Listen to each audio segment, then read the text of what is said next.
Is this on? Yes, it's on. Good day. Well, like it's been said, we're going to talk about security. And actually we're going to talk about security, basically information leakage, visual information leakage by keys. Because I think keys is a password, and we'll get to that later. I'm Jos Weyers. I'm a member of TOOL. That's the open organization of lockpickers. That means we pick locks, we open locks for sport, and we do that, well, without a key and without force. So we leave as little trace as possible, and we try to do it as fast as possible. As a sports lock picker, you're bound to certain rules, because, well, life is all about rules, at least sometimes. One first rule is never pick a lock you do not own. Rule number 2, do not, well, if there is a lock you don't own and you still want to pick, then you have to get explicit permission from the actual owner that it's okay for you to pick it.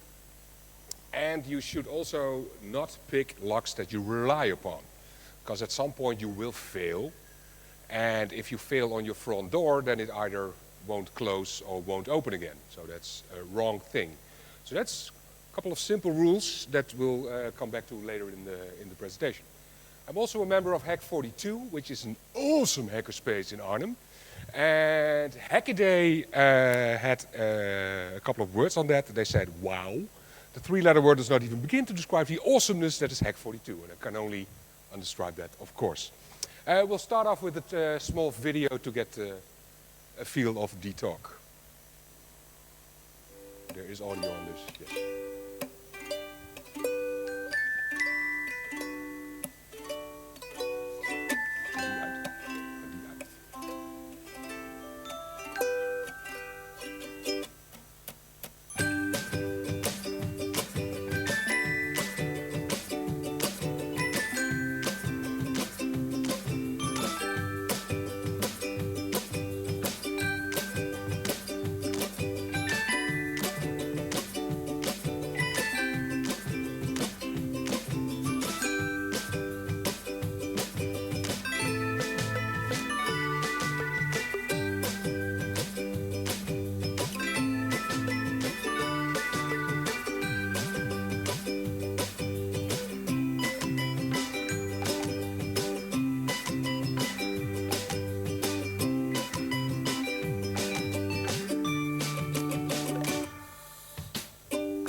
Show of hands, who thinks this is a good idea? I think it's a neat idea. I don't think it's a good idea. And I don't get some parts of this, because, well, I don't know where you guys live, but in my neighborhood it's way easier to find a locksmith than a 3D printing facility. Unless you're a member of a hackerspace, of course. But then again, I mean, if your lock fails or whatever, get help on that department. But what you saw is that they basically made a 3D render of an actual key by putting it on a turning surface. So all sides of the key could actually be scanned, and they made a 3D print of it. At normal locks, so not the high security locks, but the normal stuff that you and I, well, you for that matter, might have on your front door, because I'm a lock nerd, different bracket. Those locks can have tolerances, sorry. Those locks can have tolerances that are way within the scope of a 3D printer, so that works. What you saw here, and actually this ad was from a Belgian insurance company, so if your house does get looted afterwards, then at least you know who to pay for. So that's so that takes care of business. So the 3D turning thing is because it's Belgium. Well, actually, it's Belgium, which is in Europe, which is not America. And that makes sense because in America, as a normal consumer, you basically have 2 choices if you want to buy a lock. That is dirt cheap or way too expensive. And there's almost nothing in between. Actually, there's not, to my knowledge, there's nothing in between. Because in Europe, if you go to a hardware store and you can buy locks, right? Normal locks for your front door. You have a choice. You can have them stupid cheap and very expensive, and there's a range. I mean, in between there's stuff. And price doesn't say everything, but it's a measure. I mean, if a lock is stupid cheap, you can rest assured that it's not that good of a lock, because a good lock costs money.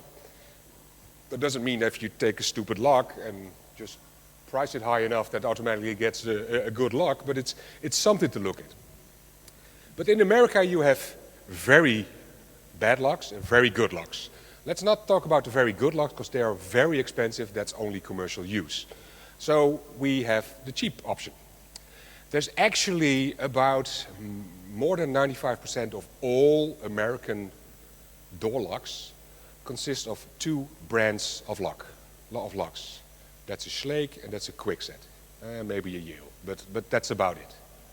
So you have very little differences in the type of locks that is used. So if I want to copy an American lock, American key, I don't have to put the key on a pedestal and turn it around, because by just looking at that key, I can have a fair guesstimate of what brand that lock is, because I only have to choose from 3 possible brands, right? So I only have to look at the bidding code and actually copy that. That's way easier. That's nothing new. This is a company in America.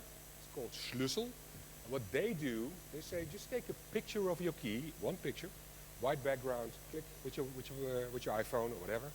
Mail us that picture along with well, your credit card details and your home address, and we'll ship you a copy for $5 copy at home. Personally, I would use a different address for that. But so they are able to ship working keys to your home from one picture alone. They wrote some quite nifty software for it, because what it does, it doesn't just copy the key you send them. It actually scans what the depth is and looks what the original depth would be. So if you send in a picture of a key that's worn down, it'll look at that depth and say, no, this is not a valid depth, so it has to be higher. So, well, higher in an American sense, because they put their locks upside down. So you have an above average chance that the key you get in the mail works better than the one you snapped a picture of, because that new one is cut to code. So it's by factory specs you will get a new key.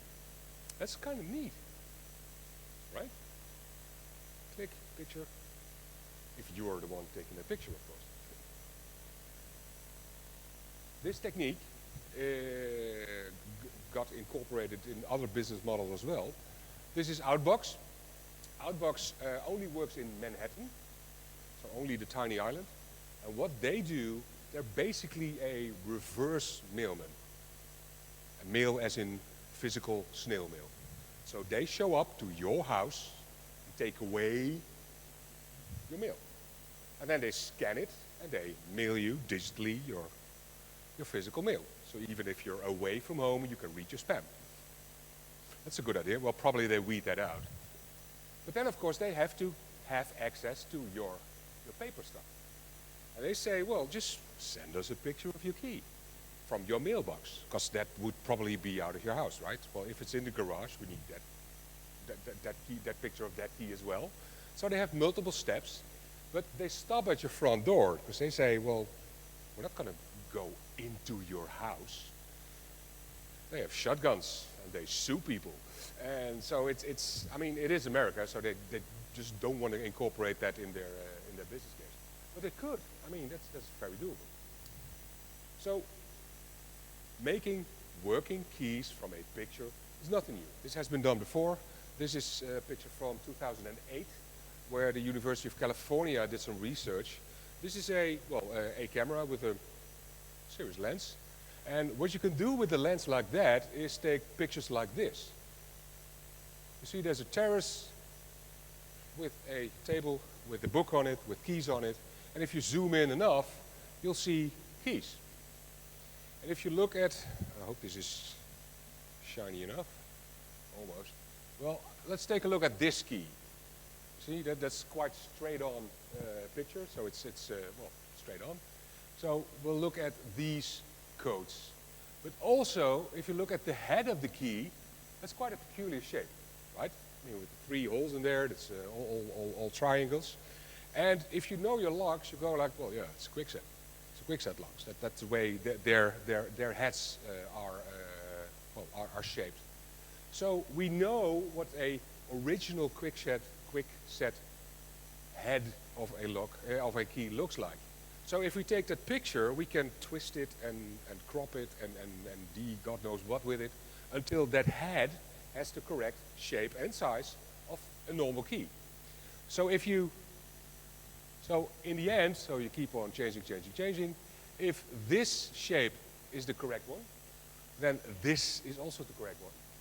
And height and depth of these cuts, I mean, they only go to a certain level. So you can decode that by picture. And you make a working key. And that's from more than 100 meters away. From one camera, one snapshot. Quite interesting. So from the side of a key, you might be able, at least sometimes, to create a key. It doesn't always work, but it doesn't always have to work. This is a picture that's snapped at HAR at 2009 in Vierhouten by Ray. Ray is a member of SSDEF. That's a German lockpicking fraternity, basically, so a tool in Germany. And Ray loves his handcuffs. He loves his locks, but he definitely has a love for handcuffs. So when he was walking about at the camping ground at Vierhouten, he saw a cup, and he saw that, he saw a cup and he saw the handles of the cups, and he instantly recognized the brand of that lock. That's a Lips. Well, Ray is from Germany, like I said, and Ray, well, he likes handcuffs. So if you look at a country, like at police handcuffs, normally you will see that they are keyed alike, which means that every cop can open the locks, the handcuffs of a other cop. So you only need one key to open all the handcuffs of all the cops.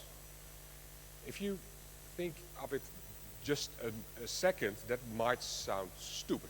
So you only have to leak one key to open all the cuffs. True, but for a safety perspective, that's actually a good thing. So, because suppose you get arrested in Germany by cop number 1. He cuffs you, puts you in his van, God knows what, drives you off to the station, and hands you off to another cop. And then he leaves. So it's quite nice that that other cop has a means to opening your handcuffs. Otherwise they'll turn blue, your hands, and that's not a good thing. So it's quite a normal thing that all handcuffs of all police officers are keyed alike. But he's from Germany, and this is a Dutch police officer.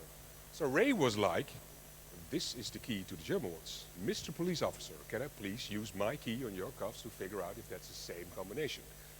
The police officer said, fuck off, and he turned his back to him. Turned his back to him. Well, this is not a very clear picture, right?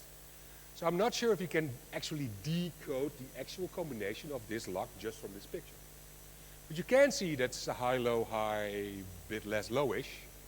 And you definitely, if you compare it to the original one, yeah, I think that's a fair guess that these are keyed alike, right? So a bit later he asked another police officer if he could try his key in his, handcuffs. And sure enough, that did work. So at that time, at that point in time, the handcuffs for the German police officers were keyed alike to the handcuffs in the Netherlands. And if you want that key, you can download it there. That's a working URL. So that's cool. So, showing keys. If I see this situation, this typical clear desk policy, at least work environment, at least that's the way I see it. And of course, I see keys. So, and that's from a cabinet lock. And those are normally quite crappy, so we can have fun with that. So we put a key next, well, we could put a coin next to it, because if we take a picture of that combination, a coin and a key, flat on, we know the coin has to be round, so we know we're dead on, otherwise the picture doesn't work, and we know the size of the coin. So if we print that on a normal printer, then we can check if that's the correct size, right? Well, if we know that it's scrap lock, and there's a fair guess that it is, we can go all kindergarten on it, put a sheet of metal behind it, and cut it out. Just neatly, as neatly as possible. And you'll end up with a key-shaped piece of metal, which you can stick in a lock. And if you passed kindergarten correctly, there is a fair chance that it'll open a lock. And yes, it does. And that one got open. So I think that's weird. So showing keys is information leakage. Because your key is a code to your door. It's not your laptop, a door. Probably a door of something you want to protect, otherwise there would not be a lock on it, right? So, some time ago a story emerged that in New York you were able to buy keys to the subway system, actually the master keys to the subway system. So you could travel for free.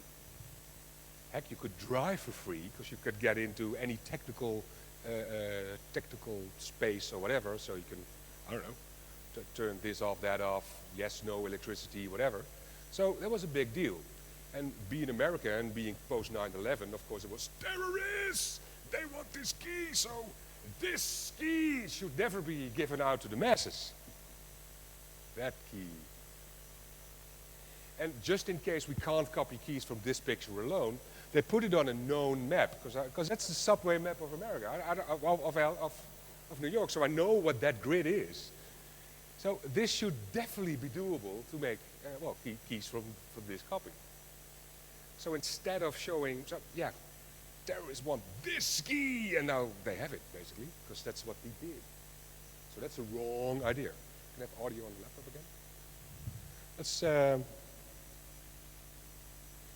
if you put your credit card in a machine, and after that you punch a code in that same machine, that's money, right? That's either an ATM or whatever. If I want to leach that info, so I want to, what's it? Skim. I want to skim that info. In the old days, you had to make some plastic mold and put a lot of electronics, not a lot, but some electronics in there. But it has to look neat. It has to pass a layman eye that it doesn't look altered, so it looks legit. But what if you had the key to the box itself? Now you can put all your crapware inside the box, and the box will still look legit, because guess what? It's the legit box. It's the original box. Let's take a look at another tiny video. Let's bring in NBC Bay Area's investigative reporter, Vicki Wynn. Vicki, seems unbelievable that one golden key, so to speak, unlocks so many pumps. We were surprised too, Raj. You could call it the key to the kingdom. It is a remnant from back in the day when all gas station pumps were made with the same lock to make it easier for inspections and maintenance. Now those keys are just providing easy access to a very lucrative crime using new high-tech technology, and in the end, we are all on the hook. Hidden behind here, a new Bluetooth-enabled skimmer that can rip off your credit or debit information in seconds. This universal gas pump key is making it even easier for thieves to install these new skimmers. That's not a hard key. And actually the code is not that hard, and I know which blank to order, because that's a Y11 USA, which costs about 50 cents. So thank you very much, Mr. Newsman. I mean, it keeps on being the same. They want to show that it's wrong to have to have a key in the open, and then they put it in the open. Okay, like I said before about the New York subway system, master keying. So you have one key that opens multiple locks. That's cool, right? I mean, for a security perspective, maybe not. For a safety perspective, that makes perfect sense. Again, New York. New York, a lot of buildings, a lot of high, huge buildings, and suppose there's a fire in a huge building. You want the fire department to be able to get in that building, right? I think we all agree on that. So what you can do is give all the keys to the fire department, but then they need a second truck to drive the keys in, because that's a lot of keys. So what they thought about it, we can't all key alike all buildings in New York, because then everybody would be able to enter each other's door. That would be stupid. So what they did, they take tiny boxes, tiny little vaults. Well, they're not vaults, but they're strong boxes. And they put it outside of the building with a lock on it. Those locks are keyed alike. And inside that tiny little box is the key to the actual building. So now you only have to have one key, walk up to a building, well, to the strong box of that building, open it, take out the key, and go inside. So again, we come to a situation of keys to the kingdom. There are actually a couple of keys for that. So you have a fireman's key ring. So that's a key ring with a couple of keys, and those will open virtually everything in New York. That's not just New York, but that's the example here. Of course, these keys, well, there's a lot of firemen, so, and it's quite hard to keep something a secret among that amount of people. But, well, these keys need to be duplicated, and that, of course, happens by a locksmith. And a locksmith in New York, he retired, and he had some spare stock that he put on eBay. Where's that? Because a New York Post reporter just scooped a legitimate story. An intrepid reporter for America's third dumbest paper has found a slightly disturbing item for sale on eBay.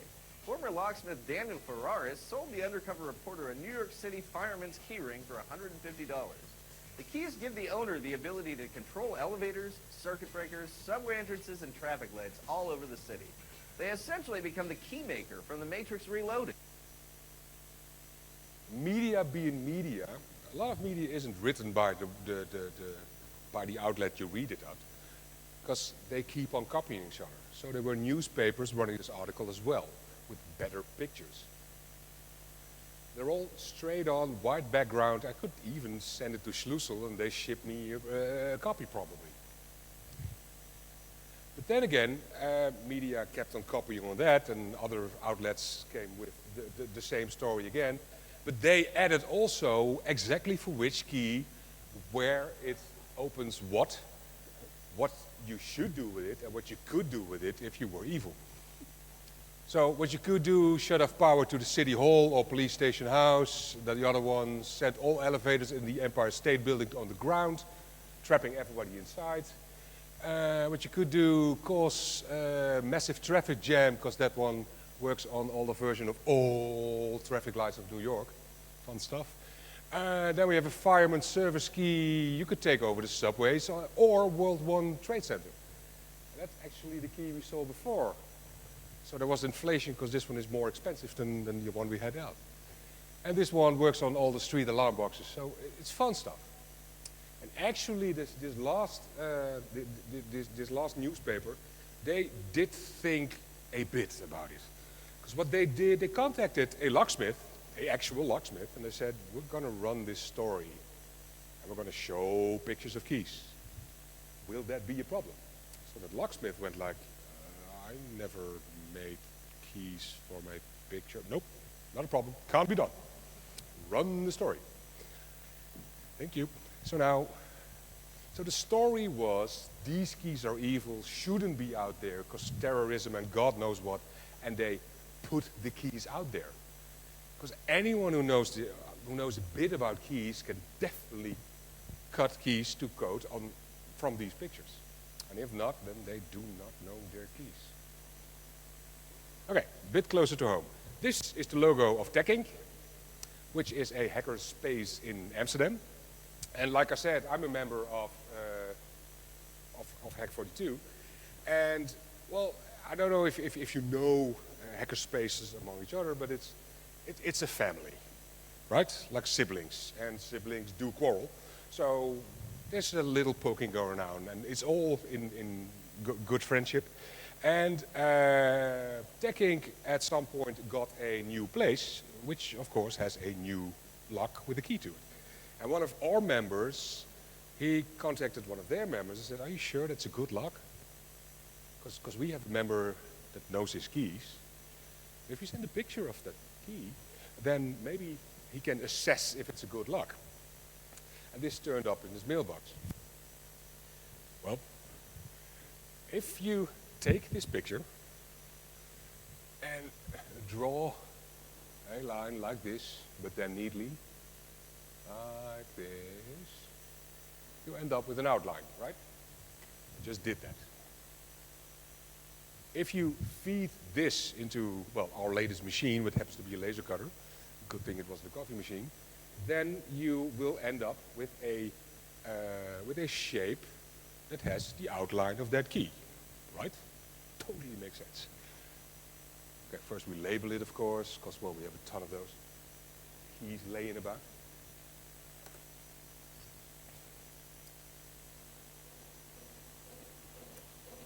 Burn, burn, burn, burn, burn. Actually, we just got that cutter, so it doesn't have ventilation for the fumes again. I wouldn't inhale at this point. So, but this is from Perspex. We just cut the basic shape of that key. But the Perspex is about, I don't know, 5-6 mil. That will not fit your lock, at least. That would be weird. So burn, burn, burn, burn, burn. Focus. There you go.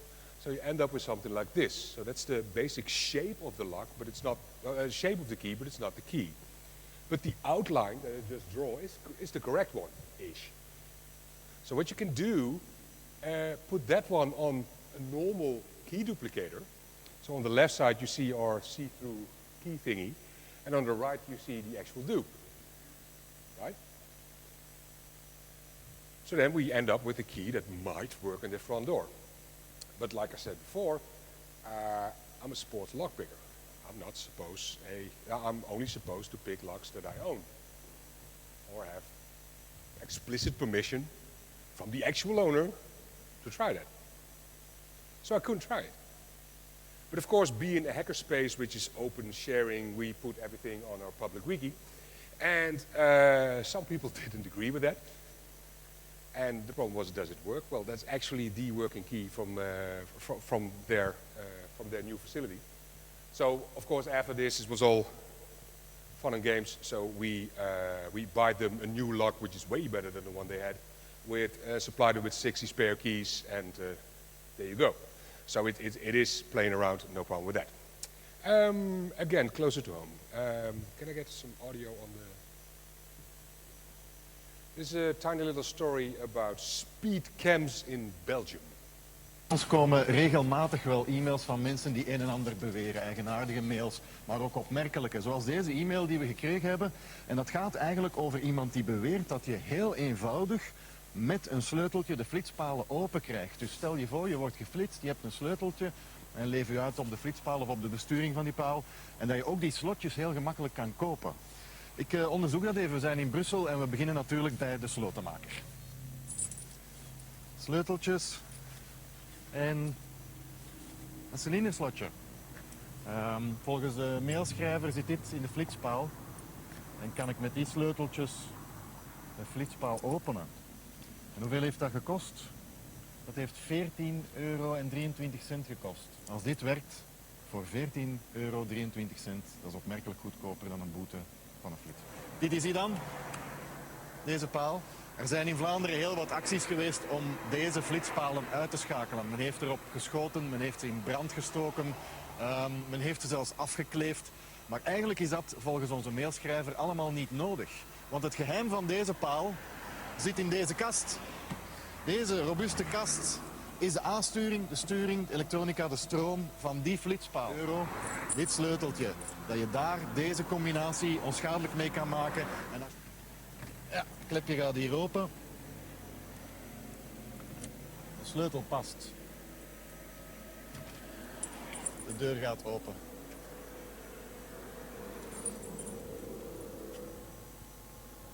Hier kan je hem zelfs gewoon handmatig en automatig aan- en afzetten. Laten we dit maar dicht doen. Terug op slot. Volledig nieuw. Dit is wraakroepend. Dit kan niet. Desktop picture. So I don't get that story, because apparently you're able in Belgium to buy the lock to a speed cam, and of course it comes with 3 keys, or 4 actually. So, I don't know, I don't get it. I have no idea whose fuck up that was, but we were able to lift some stills from that piece of video. That would work-ish. That's probably better. I think that's a money shot. So that was a moving picture, and we lifted one still of it. Again, with the American story with the big lens, we could recognize the brand of the lock by the head of the key. Well, if you know your locks, you can clearly see that this is a BKS. Well, you can look it up, but if you know your locks, you'll see it immediately. And this is basically the style sheet to that piece of lock. So you know where the cut should be and what the possible depths are to that particular lock. So if you compare this picture to that one, that's not going to be that hard, right? So we came up with this. So we thought that this would be the working key to all Belgium speed cams. And again, of course, being a sports lock picker, I'm not allowed to pick locks that I don't own, or that I have explicit permission from the actual owner to try this. And I'm pretty sure I will not get explicit permission from the actual owner. So we bought a speed cam. Thinking outside the box or ignoring the box altogether. And yes, this happens to be the key to all Belgian speed cams. So maybe we shouldn't show it. Slides are available. So now we have been talking about pictures of keys, but actually holding that key, having it in your hand for an X amount of time, and we can debate what X is, that's of course the holy grail. Because normally if you copy a key and you go to a copy shop, you just takes a blank, and well, a blank that is the same-ish, and copies the code on that key, right? I mean, it just copies the ridges. But what if you would have a key that has a weird shape, a weird lock shape? So that piece of metal that has to go in doesn't exist or is hard to get. So you have some locks that you can only duplicate if you have the plastic card. Well, that's not really necessary. Because there are machines like this that are fucking expensive, but not that technically. Basically, it does the same. It scans your key and mills that shape out of a piece of metal, but from another angle. It takes slugs of brass, like so. There's smiley faces on it, so you know you get duped. And what it does, it mills those grooves. So the other side, you see? So this one is not cut as a key, but as a key shape. That makes sense? It's even closer. So it basically mills the shape of the blank key. So even if you have a protected key shape, sorry to be you, that can be copied on a quite expensive machine. But it's not out of this world expensive. It's I don't know, $5,000, $6,000 euros. So as a normal consumer, you won't buy this. But if you're evil attacker, yeah, sure, it's an investment. Or if you're a locksmith or a hobby sports, that'll work. But even without expensive machinery, you can do stuff with physical objects that you want to have a metal copy from, right? We've been doing that for ages, right? So what can you do? How are these made? Anyone? Sorry? No, they're metal. But how are they made? Mold. Yes. They're put into a mold, which of course you can do with keys as well. So you can go all James Bondy on that shit, because you see that happen in the movie. And if it's not a very high-end lock, that'll work. We tried that with normal keys and put some clay, just normal clay that you get from the store, the craft store, that's the term. Get some fast melting metal, not lead, because that's unhealthy and that's a bit too brittle, or actually too soft. So you have to find the exact spot. But it does work. If you have higher spec keys, you need well, then clay doesn't work, because actually it expands a bit if you heat it. So, but the stuff that your dentist use to make impressions from your teeth, if he makes copies from, well, basically he's copying, that stuff, two-component stuff, is brilliant. It's quite expensive, so it's good to befriend a dentist if you want to try this. But it does work. Experiment a bit and it even works.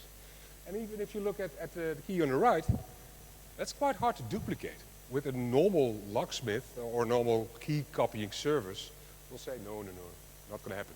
And you do need a card for that, but even then, it's hard. Different angles. But you can buy kits for the normal locks that have their very special clay and very special metal and a tea thingy and baby powder. Baby powder is used to powder the clay before you put the key in, otherwise it'll stick and that'll deform your mold so that it will look stupid and not work. And the end result will be something like this. On top is the original one, at the bottom is the copy. It doesn't look the same, but if you look at the actual parts that will touch your key, the same. And if you take it out of your mold with some care, you might not destroy the mold. So even if that key doesn't work because you put not enough liquid in there or something like that, you can try that mold again because you have that mold. So just pressing a key into a soft material could be enough to steal the information that's actually on the key. So it depends on the environment you're in, but if you're at the wrong spot at the wrong time, losing sight of your key means the key is lost. So if you miss your key, you can consider it lost. If after that you find it again, you can consider it a souvenir, but not a working key anymore because other people have it as well. It's the same as your password, you're not supposed to share it. Okay, we saw a number of clips showing media, showing keys. This, Rob Gongrijp, I do hope that I do not have to explain who this guy is. He's a hacker, he's one of the good guys, he understands security. Let's see how he does it. Audio?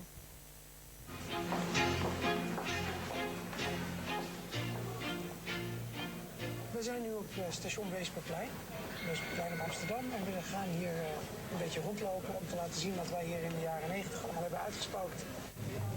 En wij liepen hier in de jaren 90, begin jaren 90 liepen we hier rond en we hadden door allerlei toeval ontstaan een sleutel in handen waarmee we het hele metrosysteem in konden.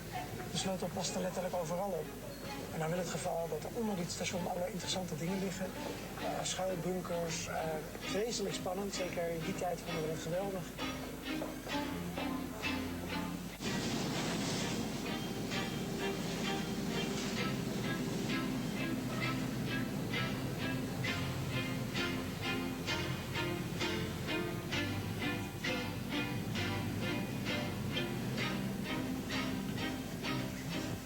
We staan dus in de lift en dan ga ik dus niet op het knopje drukken, maar ik draai de magische sleutel om.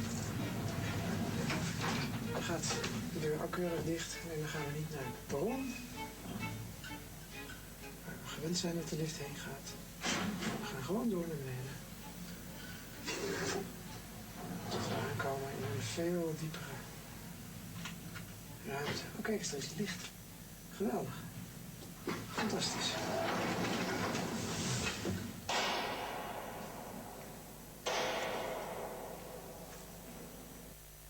And you have hackers in your nuclear bunker. What's wrong with this picture? It's a bit out of focus. Still, what's wrong with this picture? It's shown. True, you've been paying attention. There's no chance in hell that's the actual key. This is a cabinet key. This is not a key that is used in an elevator. The key that was used in the elevator has teeth on one side, not both. They just took a key that they had laying about and showed it to the camera. But you guys didn't notice. The tension was still there, the drama was still there. I mean, there's a key, there's a special key, there's a secret key which you can get, and there's a key, and then we use it and we go in. It took nothing away from the story to show a different key. So why doesn't media do this all the time? If I ask you, give me your password, and you say, welcome 123, it's a password. I surely hope it's not yours, but it might satisfy my need for your password. So if you want, for some dramatic reason or whatever, show a key in a picture. Show a key in a picture. See if I care.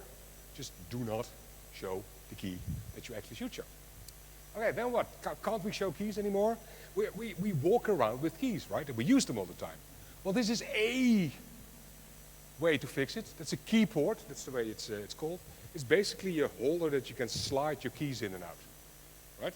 So you have a box which has the keys, and if you want to use that key, slide it out. You can also keep it in your bag or whatever. But that's what it does. So it's a box, and it takes sliding thingies that you can put sorts of things on. And well, actually, if you look at the fourth key from the left, that's a blank key. So you have to take it to a locksmith, and he'll cut the actual code in it. But still, these guys have to know what type of blank to put in there. So in order to do that, they say, just send us a picture of your key. So you're selling an added security thingy to guys that are paranoid, otherwise you're not going to buy this, and you tell them, snap pictures of your key. Come on.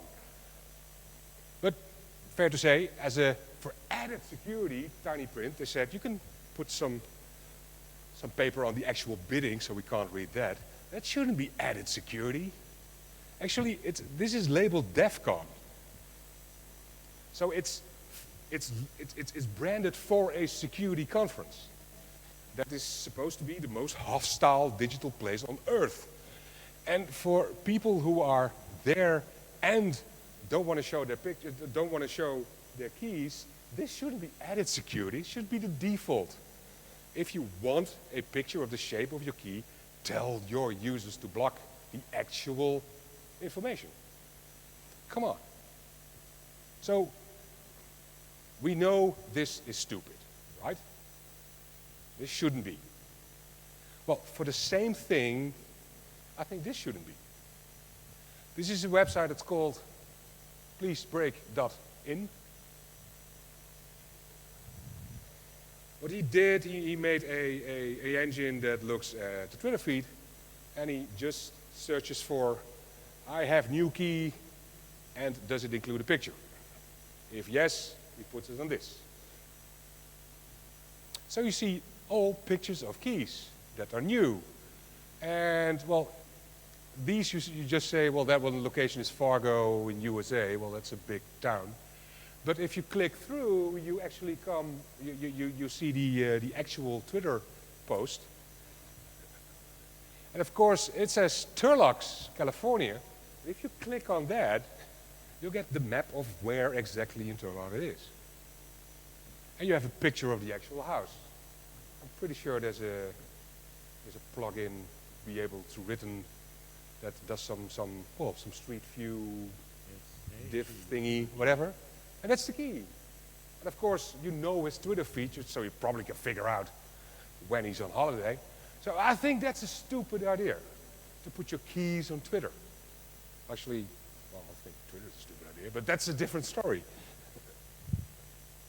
Because having sight of your keys can be enough to leak that information that's actually important on it. And showing your keys, well, what is showing? Well, we saw in the beginning that you can take a picture from stupid distances and still be able to make keys from it. So who's watching and where? If you live in London, there's a gazillion CCTVs all around you. And there's, well, you don't see them that often, but there's glass holes.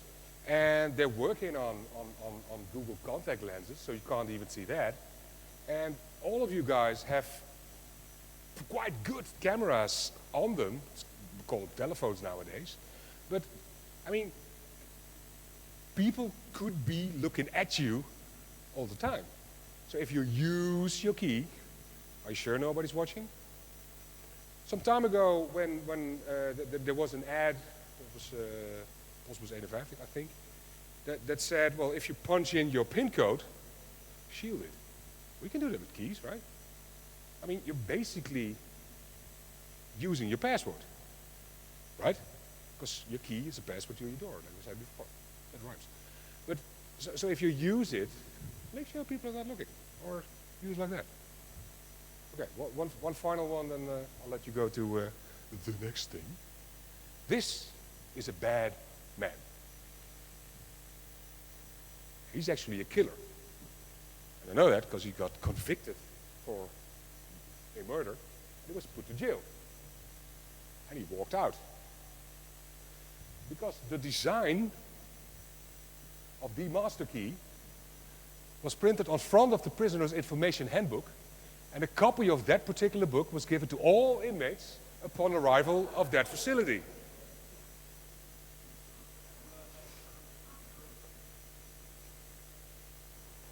So, security can be hard sometimes. And security can be easy. But fucking up your security, that's always easy. So that's basically my talk, and I have a final bombshell thingy. Where is it? Well, which I'm not allowed to do for some reason. Ah!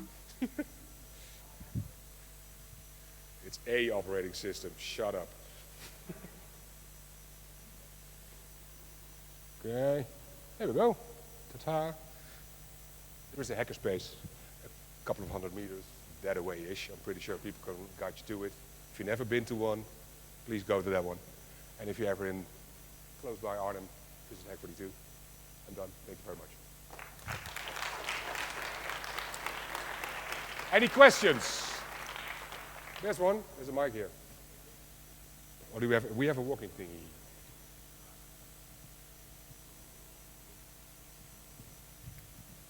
With your pleasebreak.in, you showed that people can get to a house and they can see that they have the key to break in and all of that.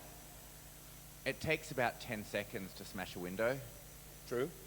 So by the time you're going to the hassle of finding someone in a town somewhere on the internet and making a copy of their key, it's much easier just to break their window. True. Security isn't just... Security is not... on and off. That's true. Security is not just that thing. But what I try to get across is, suppose you have a computer and you want to secure that computer. If you know nothing about IT security, you might go, oh, I heard something about a thing that's called a firewall. We need a firewall. A firewall. And then it's secure. Rule number one can be any, but it has a firewall, so it must be secure. So the analog is, if you have a door and you want to secure it, not all locks will secure it. It has, it needs to have a protocol. Like, if you have a firewall and everybody can access that in admin mode, then it's not a firewall anymore. And if you have a door with a key on it and everybody has access to that key, and it's not a lock anymore. I can tell you what my security criteria is for the locking of my house. Yep. Will the insurance company pay out if something gets stolen? I spoke to a police officer quite some years ago that I was still living in a fraternity house. And he said, if you ever come to your room and it's looted, and you don't see any signs of a break-in, just lock the door and kick the door in. That's what he said. That was his expert opinion on that matter. Of course, it all depends on what you're securing. And it all depends on your personal risk profile. Or actually on the perception of your own personal risk profile.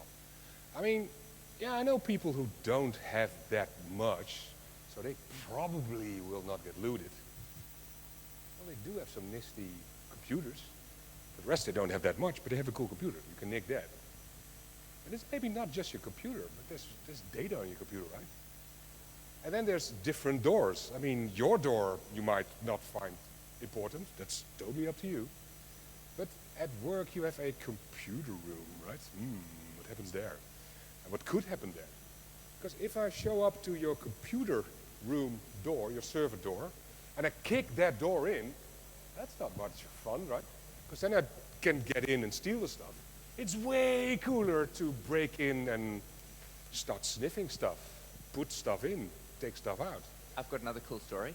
Yeah? I'm going to be telling this part of this story for the healthcare thing, and I'm doing tomorrow for the Collab conference as well.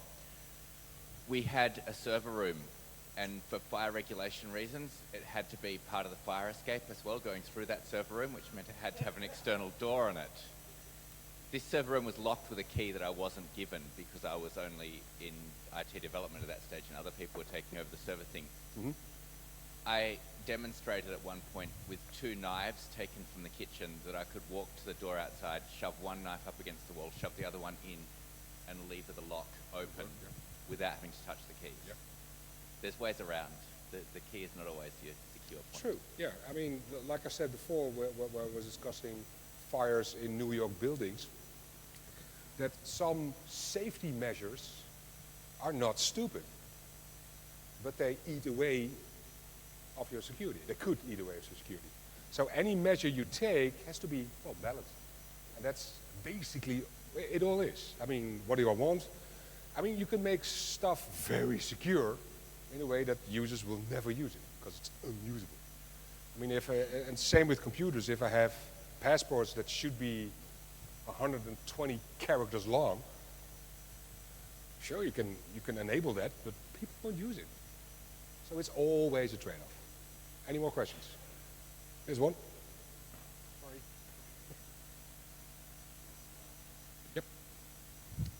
Just been informed that's the last question we're going to do. So we're running a bit late. Yep.